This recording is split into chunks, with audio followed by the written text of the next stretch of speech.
सुखदेव जी सुंदर बातचीत करने लगे राजा परीक्षित के साथ। राजा परीक्षित को बल मिलने लगा। राजा परीक्षित पूछता है, महाराज इस संसार में मरते मरते प्राणी के लिए जरूरी क्या है? अतः पृच्छामि संसिद्धि योगिना परमं गुरुम पुरुषस्य यत् कार्यं म्रियमाणस्य सर्वथा। जिसकी मृत्यु माथे पर आई है उसके लिए क्या है? तो सुखदेव जी कहते, एतावान सांख्य योगाभ्याम सर्व धर्म परिनिष्ठया जन्म लाभ परम पुंसाम मनते नारायण स्मृति। उसके लिए सबसे ज्यादा महत्वपूर्ण है, उसके लिए सबसे ज्यादा जरूरी है, जैसे भी हो अंतिम समय में भगवान की स्मृति हो जाए। मनते नारायण स्मृति। राजा परीक्षित ने विविध प्रकार के प्रश्न पूछने शुरू किए। सृष्टि विषयक प्रश्न पूछा। श्री विदुर उद्धव संवाद, विदुर मैत्रेय संवाद को केंद्र बना करके और सुखदेव जी राजा परीक्षित की सृष्टि विषयक जिज्ञासाओं का समाधान करते हैं। सबसे पहले तो श्री ब्रह्मा जी ने, भगवान ने ब्रह्मा जी को प्रकट किया। ब्रह्मा जी ने चतुश्लोकी भागवत का आश्रय लेकर के सृष्टि विस्तार करने की योजना बनाई। मनु शत्रुपा को उत्पन्न किया। मनु जी महाराज ने कहा हम कहां सृष्टि करें, क्योंकि पृथ्वी को तो हिरण्याक्ष नाम का दैत्य जल में ले गया है। तब ब्रह्मा जी की नासिका से एक वराह ने जन्म लिया और वो धीरे धीरे विशाल हो गए, समुद्र में कूद पड़े और समुद्र में जाकर हिरण्याक्ष दैत्य का वध करके पृथ्वी को ऊपर लेकर के आए और वहां पर पृथ्वी को स्थापित किया। जी बोलिए वराह भगवान की जय। तो वराह भगवान ने ऐसी कृपा करी। वराह भगवान को जो पसीना आया था, उनके पसीने से जो अन्न उत्पन्न हुआ उसे तिल कहते हैं। इसलिए तिल को पवित्र मानते हैं, क्योंकि उसकी उत्पत्ति भगवान के पसीने से हुई है, स्वेद से हुई है। और भगवान वराह ने अपने, आदि वराह भगवान ने अपने शरीर को ऐसे झाड़ा तो उनके जो रोम गिरे उससे कुशा उत्पन्न हुई है। कुशा जानते हैं? दाब, जो ग्रहण आदि के अवसर पर हम पवित्रीकरण के लिए रखते हैं, उसका जन्म भगवान के रोमावली से हुआ है, इसलिए उसे भी पवित्र मानते हैं। आहा, पृथ्वी की रक्षा करी भगवान वराह ने, इसलिए पृथ्वी भगवान की पत्नी हुई। समुद्र वसने देवी पर्वतस्तन मंडले विष्णु पत्नी नमस्तुभ्यं पादस्पर्शं समक्ष्व मे। अब आगे सृष्टि का विस्तार हुआ। श्री परीक्षित जी महाराज कहते, महाराज ये हिरण्याक्ष कौन था जिसके लिए भगवान ने इतना सब किया? बोले भाई ये एक हिरण्याक्ष नहीं था, ये दो भाई थे, हिरण्याक्ष और हिरण्यकशिपु। ये दोनों कौन थे जी? अरे भगवान के भगत थे, छोटे छोटे। सनत कुमार दिखते तो 5 साल के थे, फिर उम्र थी हजारों साल।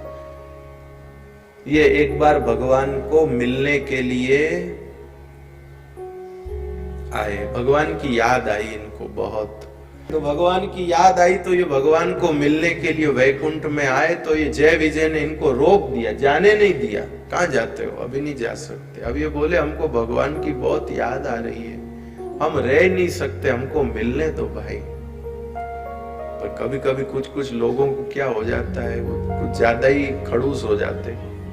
नहीं जा सकते, नहीं। सनत कुमारों ने कहा, रे भाई तुम कैसे हो? भगवान तो कि भगवान के स्वभाव में तो कितनी दयालुता है, विनम्रता है। भगवान तो अपने भक्तों को कितना प्रेम करते, अपने संतों को कितना प्रेम करते, और तुम ऐसे कड़क बने हो, नहीं जा सकते। स्वभाव अच्छा नहीं है तो तुम वैकुंठ में रहने के योग्य नहीं। सुन लेना भाइयों बहनों, वैकुंठ में रहने के लिए पुण्य नहीं लगता है, अच्छा स्वभाव लगता है। इसलिए पुण्य पर जितना जोर है उतने में से थोड़ा जोर अपने स्वभाव पर भी सबने देना चाहिए। ये मैं नहीं कह रहा हूं, हाँ बाप जी कह रही है सनत को। स्वभाव में अच्छाई नहीं है तो वैकुंठ में कैसे रहोगे? इसलिए स्वभाव अच्छा होना जरूरी है।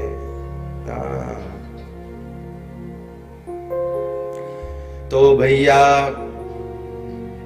सनत कुमारों ने श्राप दे दिया, तुम्हारे जैसे स्वभाव वालों की जगह यहां नहीं है, नीचे है, जाओ धरती पर, वहीं रहो तुम लोग। तब भगवान उठ करके आए। भगवान ने सनत कुमारों से माफी मांगी। सेवक की गलती स्वामी की गलती होती, मैं माफी मांगता हूं। तो फिर सनत कुमारों ने भी कहा महाराज हम भी माफी मांगते, हमने भी आपके भगत के ऊपर पार्षदों पर गुस्सा किया। ठाकुर जी ने कहा नहीं नहीं, ये गुस्सा तो मेरा ही भेजा हुआ था। इनको बड़ा थोड़े ये थोड़े हो भी रहते ऊपर नीचे, थोड़ा सा इनको प्रसाद देना भी जरूरी था। कोई बात नहीं, ये तो मेरी ही प्रेरणा से हुआ, इसमें आपका कुछ भी नहीं है। अब सनत कुमार विराजे थे। श्री ये जो दोनों थे जय विजय, भगवान के द्वारपाल, जिनको श्राप दिया, इन्होंने सनत कुमारों से प्रार्थना करी महाराज अब हमको दंड तो दे दिया आपने, अब थोड़ी दया भी तो आ रही होगी ना हमारे पे। तो सनत कुमारों ने कहा हाँ दया तो आ रही है। तो महाराज दया आ रही तो एक मेहरबानी कर दो ना श्राप के साथ साथ। क्या? बोले मेहरबानी ये कर दीजिए कि हम किसी भी योनि में जन्मे, भले ही राक्षस बने, पर हमारे को भगवान की याद बनी रहे, भगवान की स्मृति बनी रहे, बस इतनी कह दीजिए। कहीं ना कहीं हमारा भगवान से ऐसा जुड़ाव हो जाए कि हम भगवान को भूले नहीं। आप देख लो विभीषण महाराज जी शायद कभी राम को भूल गया होगा, लेकिन रावण कभी भी नहीं भूला। महाराज जी कोई मेरी बात को ऐसे मत ले लेना कि मैं कोई रावण की महिमा स्थापित करने की कोशिश कर रहा हूं, मेरा ऐसा कोई इरादा नहीं है। उनके आचरण के कारण वो हैं तो वैसे हैं तो हैं, मैं उनको स्थापित करने की कोशिश नहीं कर रहा हूं। लेकिन महाराज जी विभीषण उठने के बाद राम राम करता था और रावण डर के मारे नींद में भी राम राम करता था। रावण उठने के बाद, विभीषण उठने के ते ही समय विभीषण जागा और राम राम ते ही सुमिरन कीना। विभीषण जगने के बाद राम राम करता था, लेकिन ये रावण जो है इसको नींद में भी राम राम राम ऐसे करता था, क्योंकि इसने ये जो है इसने सनत कुमारों से आशीर्वाद मांगा था कि हम भले ही राक्षस बने पर हमको भगवान की विस्मृति नहीं। क्यों जी भगवान की विस्मृति क्यों ना हो? क्योंकि यही तो कोड है वापिस आने का। इसी नंबर पर तो हम वापिस आ सकेंगे। इसलिए भैया ये कभी भगवान को न भूले, ऐसा उन्होंने कहा। तो यही जय विजय जो हैं दिति कश्यप के यहां ऐसे हुए। संध्या का समय था और दिति ने हट किया कि मुझे संतान चाहिए, संतान चाहिए।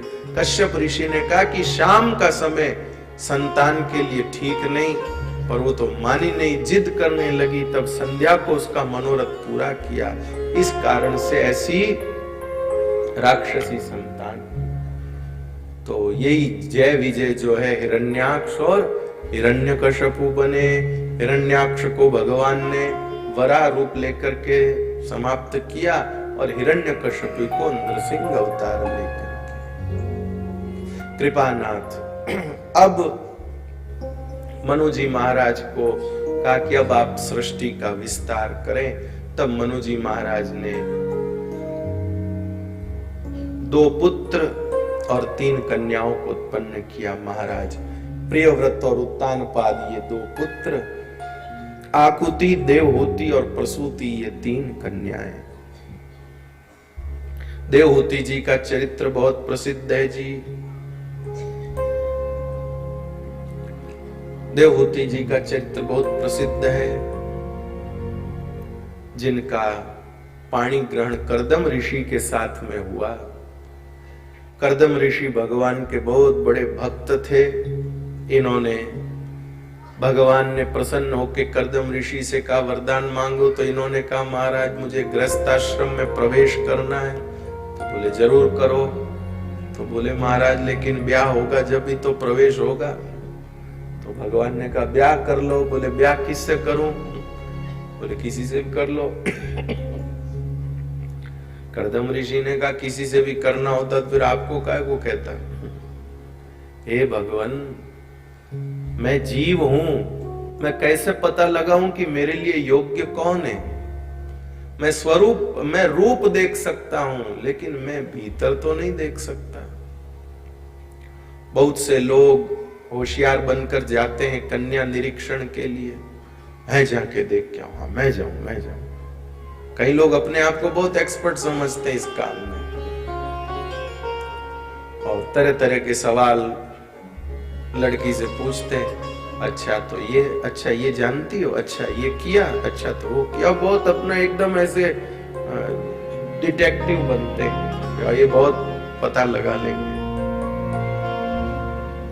फिर ऊपर नीचे हो जाती है कभी कभी बात, तो फिर मुंह छुपाए घूमते हैं।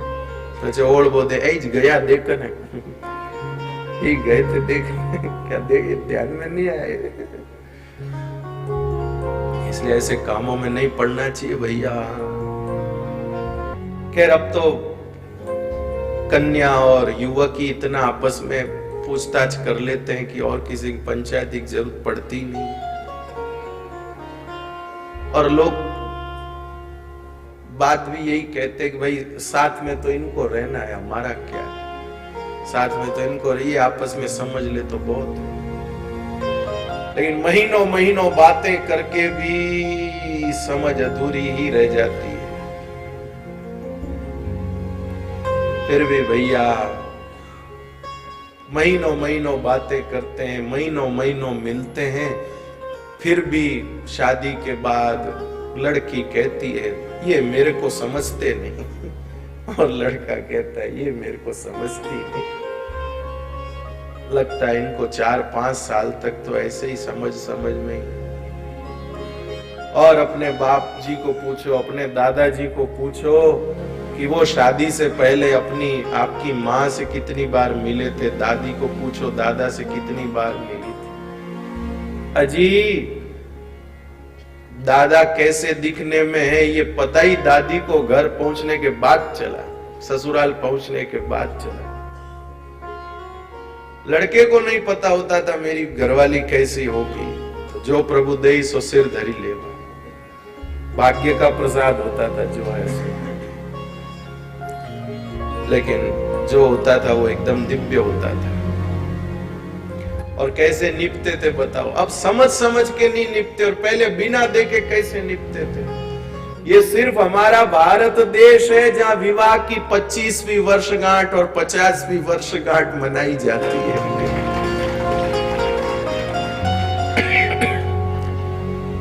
जहां वैवाहिक संबंध इतने लंबे चलते हैं।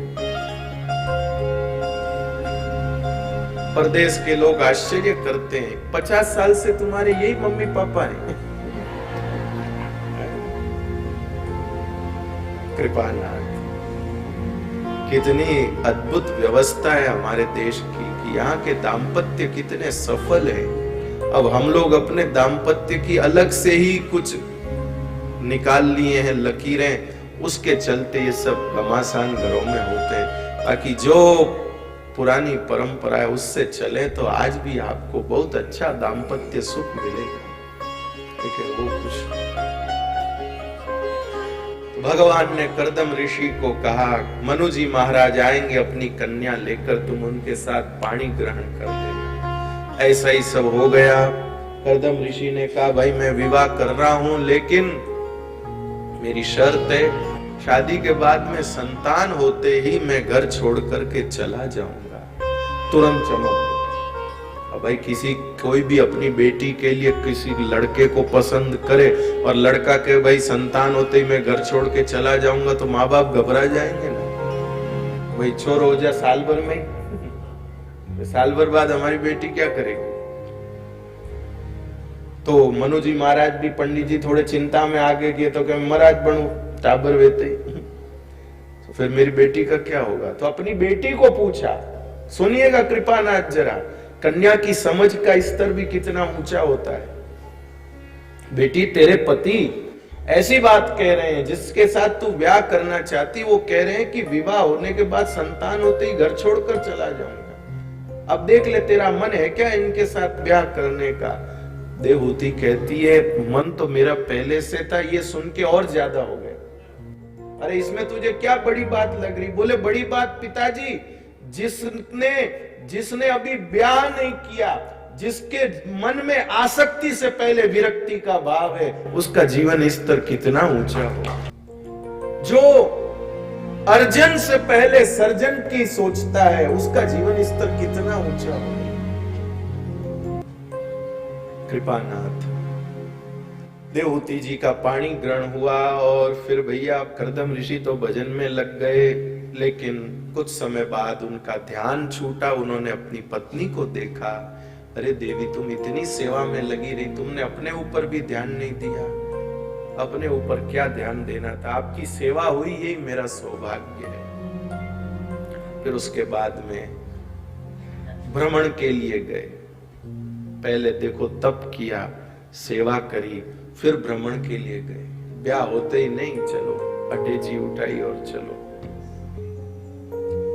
अब भ्रमण को गए, वापिस आए, 9 कन्याएं हुई।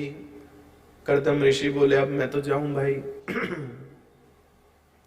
देवहूति जी ने कहा स्वामी अब आप जाऊं करो हो, 9 छोर या पार कौन पहाड़ी। आप जंगल में चले जाएंगे, फिर इनके विवाह का कौन प्रबंध करेगा। और आपके जाने के बाद मेरे तो दुख आएगा जीवन में, वो दुख कौन दूर करेगा। एक कोई तो हो। तब कर्दम ऋषि ने कहा कि तुम्हारे यहाँ भगवान पुत्र बनकर आएंगे, वो सब समाधान कर देंगे। देवहूति को बहुत प्रसन्नता हुई और उसके बाद देवहूति बहुत अच्छे से रहने लगी। अच्छे से तो वो पहले भी रहती थी, लेकिन और थोड़ा ध्यान देने लगी अपने रहनी पर, अपने खान पान पर और अपनी सब बातों पर। मेरे गर्भ से भगवान जन्म लेने वाले, तो मैं अपना आहार न बिगाड़ूं, मैं अपनी जीवनचर्या न बिगाड़ूं, मुझे ध्यान रखना है मेरे गर्भ से भगवान जन्म ले। माताओं बहनों, आप ही तो किसी जीव को इस धरती पर लाने वाली हो, इसलिए मैं आप ही से कहता हूं, आपके घर में कोई बहुत महत्वपूर्ण मेहमान आने वाले होते हैं तो आप अपने घर को कितना साफ सुथरा और सब कुछ करती हैं और पूरी सजग रहती है कि कहीं कुछ बिगड़े नहीं। भाई क्यों? अरे इनके बॉस आने वाले हैं, इनके अधिकारी आने वाले हैं, ध्यान रखो ध्यान रखो ध्यान रखो। ऐसे ही माताओं बहनों, जब आपके गर्भ में कोई जीव आवे तब आपको भी अपना ध्यान उस प्रकार से रखना जरूरी है। आप कहें महाराज बढ़िया खाती हैं, बढ़िया पहनती हैं, और क्या ध्यान रखना, ये खाना पीना ये ध्यान तो सभी रख लेंगे। अपने विचारों का ध्यान, अपनी संगति का ध्यान, अपने खान पान में शुद्धि अशुद्धि का ध्यान, ये अत्यंत आवश्यक है। बहुत सारी माताओं बहनों को, गर्भवती माताओं बहनों को खिलाने का बहुत चाव रहता है। मोहल्ले की भी माई आके कहती भाई तुझे क्या पसंद है वही मंगा के खाओ। तो कोई बाजार से कुछ मंगाता है, कोई और बाजार की वस्तुएं खिलाई जाती है। ये सब अच्छा पक्ष नहीं है। आप ये क्यों सोचती हैं कि आपके गर्भ से कोई साधारण शिशु जन्म लेगा? आपको अपने मन में ऐसा भाव रखना चाहिए कि भगवान किसी विशेष को मेरे गर्भ से भेजने वाले। मेरे गर्भ में जो शिशु है वो कोई साधारण नहीं है, कोई दिव्य शिशु। ऐसी आपकी मेंटेलिटी होनी चाहिए गर्भावस्था के दौरान।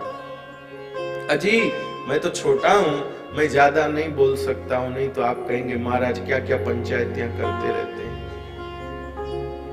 लेकिन जब आपके पति के द्वारा आपको बीज प्राप्त हो, तब से ही आपको ऐसी अपनी भावना बनानी चाहिए कि मेरे गर्भ में भगवान ने किसी दिव्य को भेजा है, मेरे गर्भ में भगवान ने किसी विशेष को भेजा है। और ये मानसिकता अगर आपकी शिशु के जन्म तक बनी रही तो मैं आपको गारंटी से कहता हूं जो आएगा वो साधारण नहीं होगा। अजी ये नारियल खाने से और दही खाने से और पकोड़ी खाने से शिशु का स्वरूप नहीं बनता है, मां के विचारों से शिशु का स्वरूप बनता है। आपकी दादी, नानी, सासू पीछे पड़ती है, रामायण पढ़ लो, भागवत पढ़ लो, और आप रामायण भागवत के बीच में मोबाइल रख के अपना करती है जैसे तैसे भी। तो ये इसके पीछे कारण क्या है? आपको रामायण पढ़ लो, भागवत पढ़ लो, इसके पीछे कारण इतना ही है। इन बिचारियों को और तो कोई सूझता नहीं है ग्रंथ, इसलिए कहते रामायण पढ़ लो, भागवत पढ़ लो। मैं आपको छूट देता हूं, आप रामायण भागवत के अलावा भी कुछ और पढ़ना चाहो तो पढ़ लो, लेकिन वो ही पढ़ो जिससे आपके विचार अच्छे बने, जो आपके विचारों को खूबसूरती दे। ऐसा कोई भी ग्रंथ आप पढ़ सकते हैं। रामायण भागवत आपसे पढ़वाने के पीछे का इरादा यही है कि आपके विचार उन दिनों सुंदर रहें, आपके विचार उन दिनों सुंदर रहें, तब कोई बढ़िया जीव गर्भ से जन्म लेंगे। नहीं तो फिर सब आ ही रहे हैं जैसे आ ही रहे हैं, चल रहा है। तो देवहूति जी ने ऐसा सावधानी रखी तो उनके गर्भ से भगवान ने कपिल अवतार लिया। बोलिए कपिल भगवान की जय। और भगवान ने कपिल अवतार लेकर के जब भगवान आए तो ब्रह्मा जी स्तुति करने को आए, अपने साथ 9 ऋषियों को लाए। 9 ऋषियों के साथ 9 कन्याओं का विवाह हुआ। कर्दम ऋषि ने पूछा कपिल भगवान को, बेटा मैं क्या करूं, घर में रहूं कि घर छोड़ के चला जाऊं? तो भगवान कपिल ने कहा, पिताजी घर में रहो या घर छोड़ करके जाओ, इतना महत्वपूर्ण नहीं है। महत्वपूर्ण है आपका मन कहां रहता है। मेरे भाई बहन, हमारे मन की स्थिति सबसे ज्यादा जरूरी है। एक छोटी सी कहानी सुनाता हूं, समय तो हो गया है लेकिन एक छोटी सी कहानी सुन लीजिए, और ज्यादा देरी नहीं करने वाला मैं। दो दोस्त थे पंडित जी। एक नाचने वाली बहन जी का नाच बहुत अच्छा लगता था, और एक को नृत्य बहुत अच्छा लगता था, और एक को मंदिर का कीर्तन बहुत अच्छा लगता था। ध्यान से सुनना प्लीज। तो दोनों शहर में साथ साथ गए, टेम्पो एक ही किया दोनों ने, टैक्सी एक ही करी। भाई दोस्त थे। टैक्सी से उतरकर एक तो नाच गान देखने चला गया, एक मंदिर के कीर्तन में चला गया,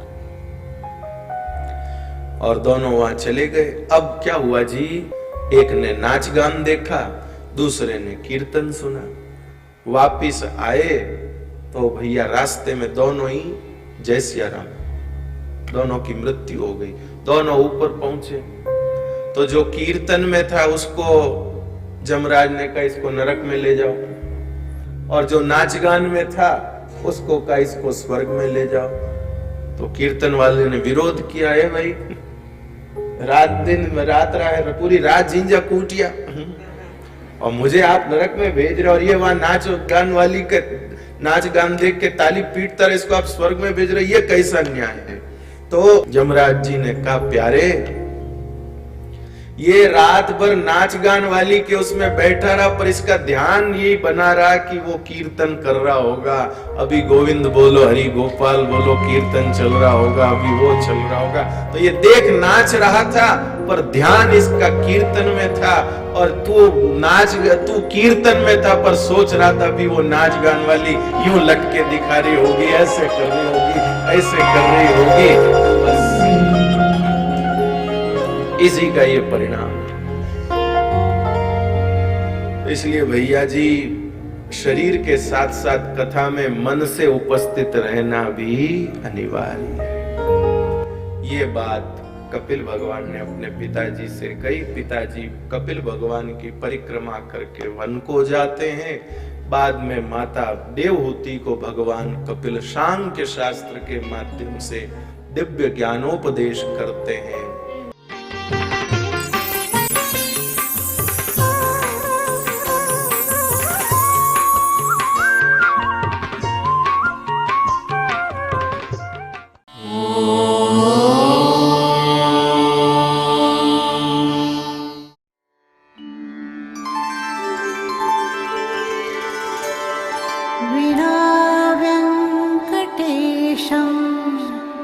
ननाथो ननाथः सदा वेङ्कटेशं स्मरामि स्मरामि। हरे वेङ्कटेश प्रसीद प्रसीद। प्रियं वेङ्कटेश प्रयच्छ प्रयच्छ।